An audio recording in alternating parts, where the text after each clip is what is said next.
Hi, welcome to the Black Ponder. I'm Neil Trotter. It's been a while since I made a video.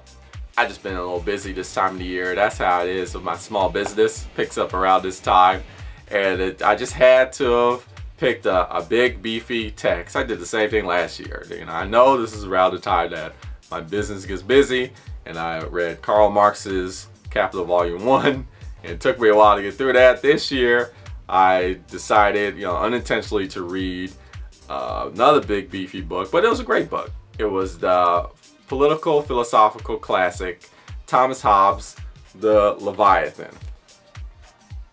Now, what got me interested in reading this book was an article that I read in the Atlantic magazine a while ago, and it's called The Obama Doctrine.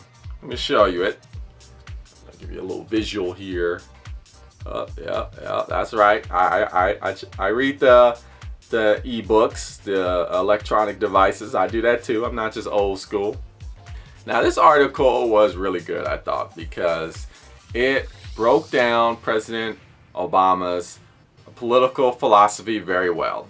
When it came out, it was very popular in the political circles, and there was a lot of political analysis that came out from the article that was really interesting. And a lot of political analysts were saying that, Obama, he has a very Hobbesian style of politics.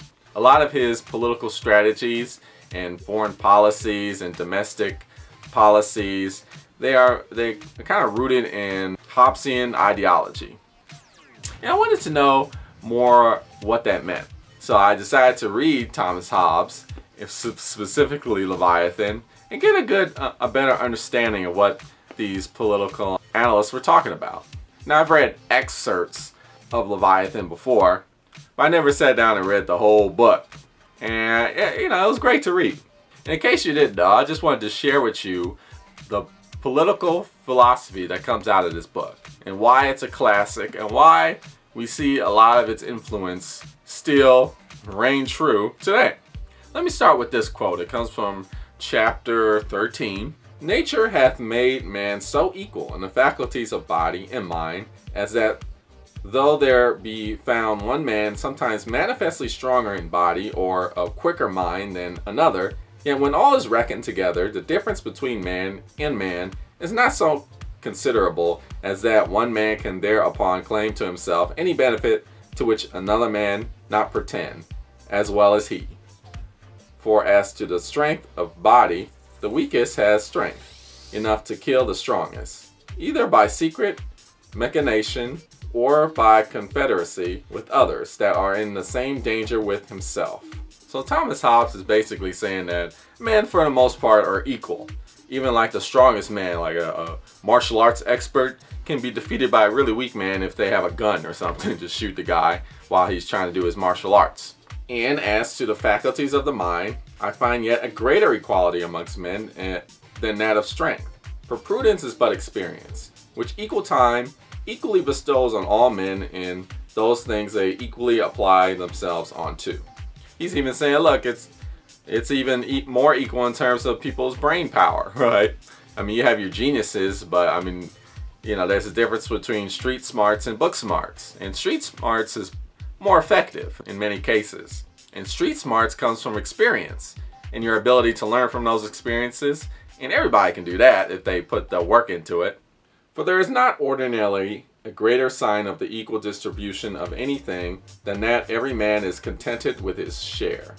From this equality of ability ariseth equality of hope in the attaining of our ends. And therefore, if any two men desire the same thing, which nevertheless they cannot both enjoy, they become enemies, and in the way to their end, which is principally their own conservation, and sometimes their delectation only, endeavor to destroy or subdue one and another. So Thomas Hobbes is saying here is that because men are so equal, resource management becomes difficult, right? Because people are fighting for resources, and because basically people are equally able, it becomes a contest that's indefinite. Oftentimes a stalemate that's never ending. And from this diffidence of one another, there is no way of any man to secure himself so reasonable as anticipation, that is, by force or wills to master the persons of all men he can, so long till he see no other power great enough to endanger him. Men have no pleasure in keeping company where there is no power able to overawe them all. For every man looketh that his companion should value him, at the same rate he sets upon himself, and upon all signs of contempt, or undervaluing natural endeavors as far as he dares, which amongst them that have no common power to keep them in quiet, is far enough to make them destroy each other, to extort a greater value from his contemners by domage, and from others by the example. So that in the nature of man, we find three principal causes of quarrel. First, competition. Secondly, diffidence. Thirdly, glory. So because of this equality that Thomas Hobbes is talking about, it's hard for people to fight for what they need, their resources. And because at the end of the day, what determines the difference between a person is how much resources they have. That's how people determine who's different from one another, right? And that's where the glory comes in. Like, you know, I'm more glorious than you because I have more resources than you are. And it's like a constant fight. Let's move on to the next quote, which is in chapter 14. Because the condition of man is a condition of war of everyone against everyone, in which case everyone is governed by his own reason, and there is nothing he can make use of that may not be a help unto him in preserving his life against his enemies, it followeth that in such a condition every man has a right to everything, even to one another's body. And therefore, as long as this natural right of every man to everything endureth, there could be no security to any man, how strong or wise soever he be, of living out the time, which nature ordinarily alloweth men to live, and consequently it is a percept, or general rule of reason, that every man ought to endeavor peace as fair as he has hope of obtaining it, and when he cannot obtain it, that he may seek and use all helps and advantages of war. So Thomas Hobbes, in his mind, his theory is that humanity is in this conundrum, this problem, because for the most part, people are equal to each other, right? But everybody wants resources, and everybody thinks they're entitled to their own resources. And there's not enough to go around for everybody. And because of this equality, everybody's constantly fighting each other, and nobody's ultimately winning out this battle for resources. So it's this constant warfare, and there's never this peace. But humans also want peace as a whole. That's what they want. But they also naturally desire resources from themselves. So they're caught in this problem. I need to get the resources that I need, but there's not enough, so I have to fight this guy who's just as able as me to get the resources. And we're never at peace because we're constantly fighting for resources. So we're in this problem. For as long as every man holdeth this right of doing anything he liketh, so long are all men in the condition of war. But if other men will not lay down their right as well as he, then there is no reason for anyone to divest himself of his. For that were to expose himself to prey, which no man is bound to, rather than to dispose himself to peace. This is that law of the gospel. Whatsoever you require that others should do to you, you do ye to them. So Thomas Hobbes is saying the first step for humans to acquire peace is that everybody has to give up their right, their natural right or their natural urge to acquire their resources for themselves. Everybody has to do it. If one person does it and the other person doesn't do it, then it doesn't work. All humans have to give up this resource acquisition based off their individual desire. By transferring when he intended the benefit thereof to some certain person or persons, and when a man hath in either manner abandoned or granted away his right, then is he said to be obliged or bound not to hinder those, to whom such rights granted or abandoned, from the benefit of it, and that he ought, and it is his duty, not to make void that voluntary act of his own, and that such hindrance is injustice and injury as being the right being before renounced or transferred.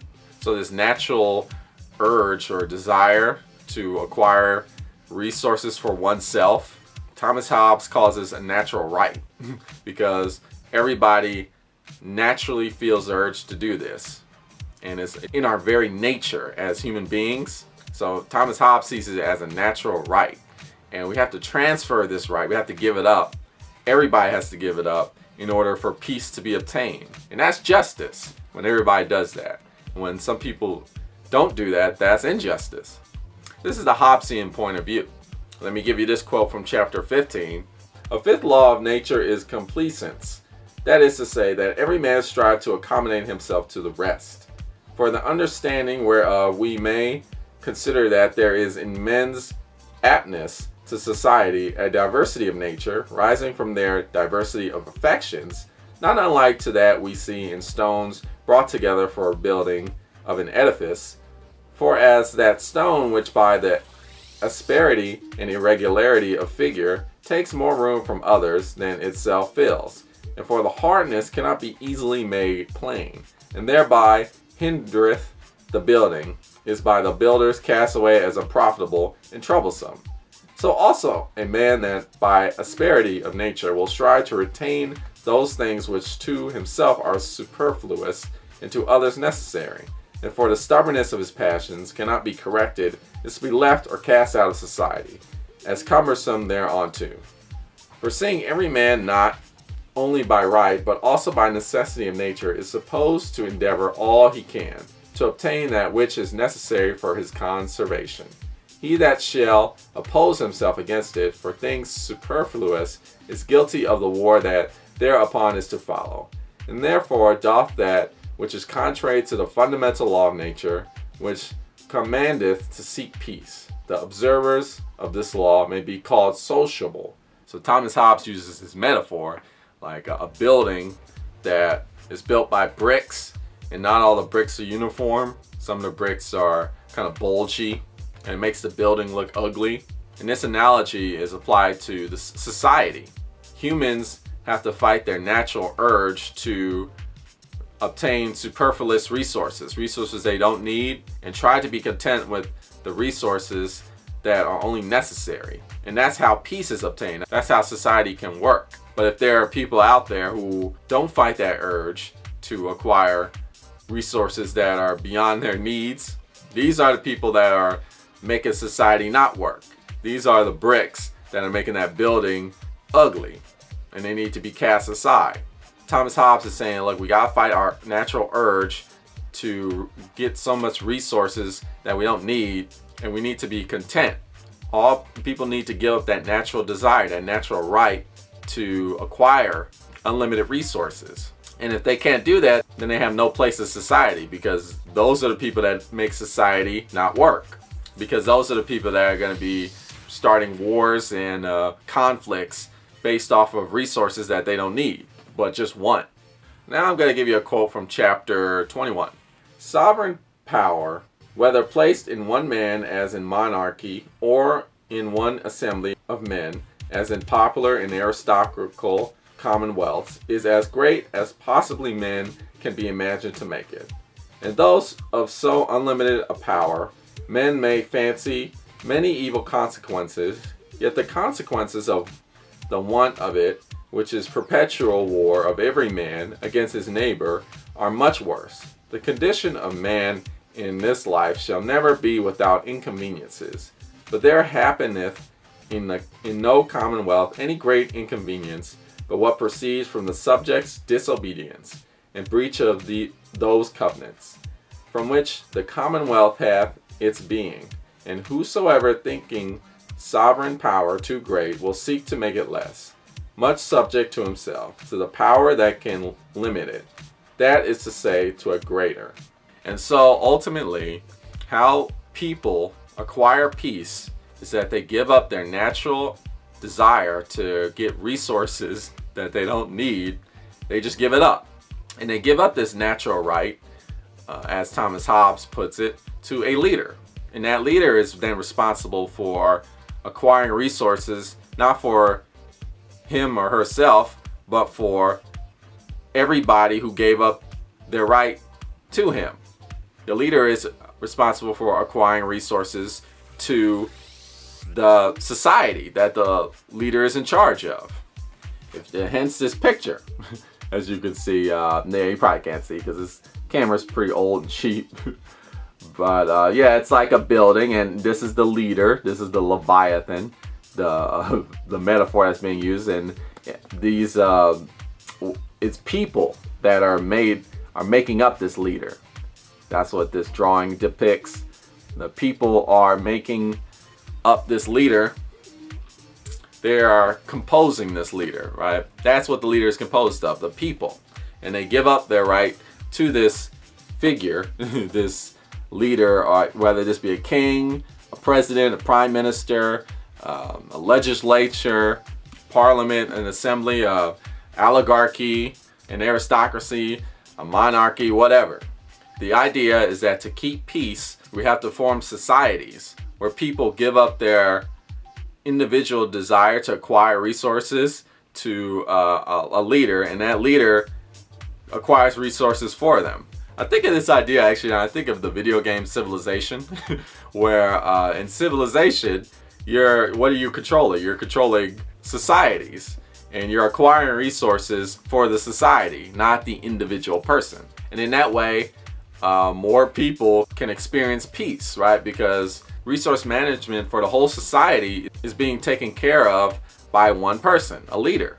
And that one person, or that small group of people, is making sure that their society, the people that the leader is supposed to watch over, that they get enough resources to survive and live in peace. That's the theory behind it. That's how it's supposed to work, right?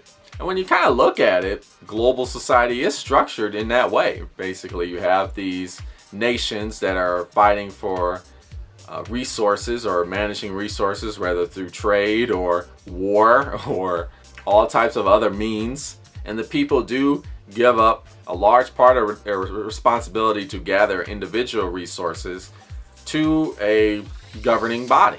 And in that way, the masses does enjoy a level or degree of peace that they would not have if they were not part of a society or a country or nation, because they would have to find their own resources. Another interesting part of this book is that half the book is like, or this edition anyway, is like over 700 pages, and like half of the book, 350 pages of that book, focuses on how a society can be well in the context of Christianity. It talks about the Commonwealth, which is the middle class basically, and how that middle class can do well as a Christian society.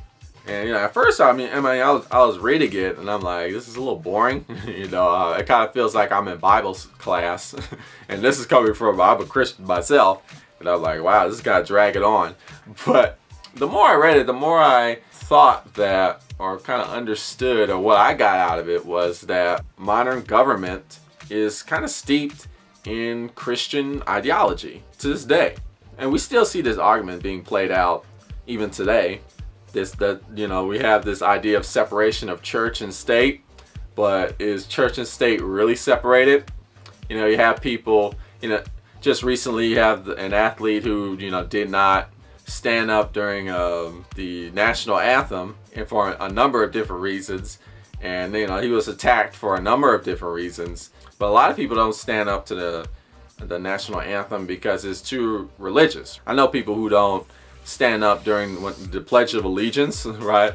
That part where it's to the republic for which it stands, one nation under God, indivisible, with liberty and justice for all. That part, the under God, they don't agree with that, so they don't stand up. But it's true, right?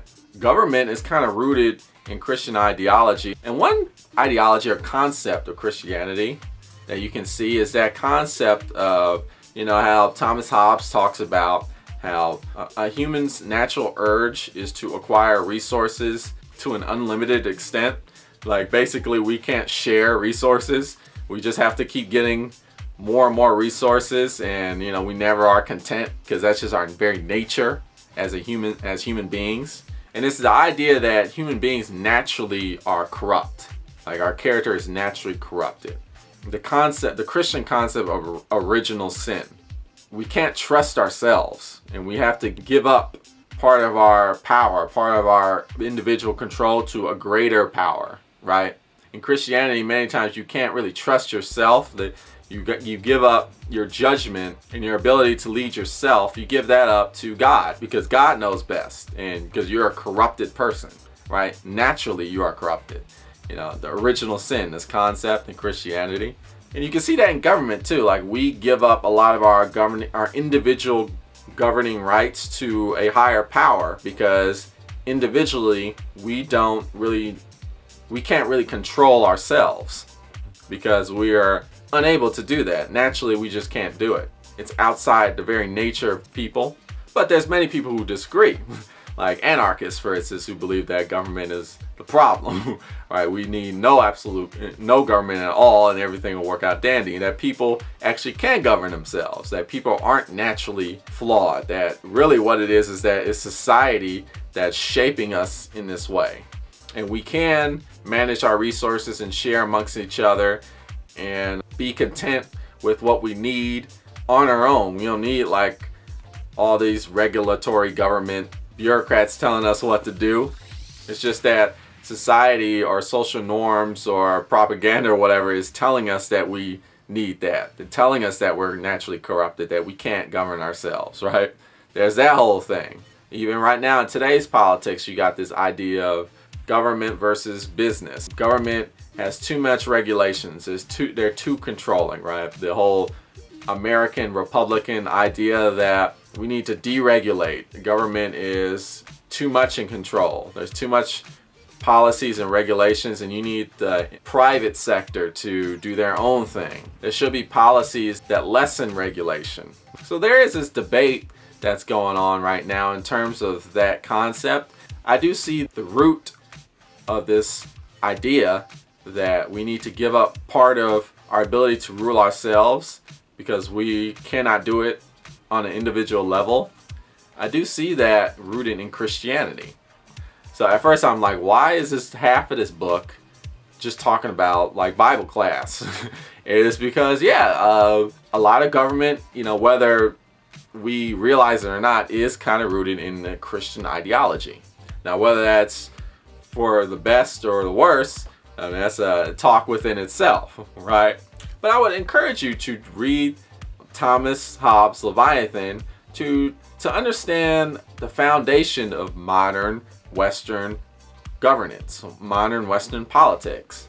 It is definitely a classic in political philosophy, and you can learn a lot of the basis of the concepts of how Western societies are governed from this book.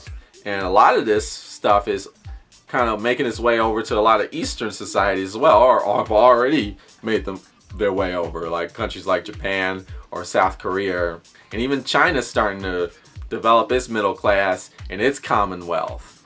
And we're starting to even see some Hobbesian style governance over there as well. So it's inching its way over. India is a democratic society. There might be some Hobbesian influence going on over there too. It's a good book to read if you're trying to understand, like, where is a lot of this political ideology coming from, where it's rooted from, where did it start, where did it begin. Anyway, you've been watching The Black Ponder. I'm Neil Trotter. Tune in next time for more philosophical thought.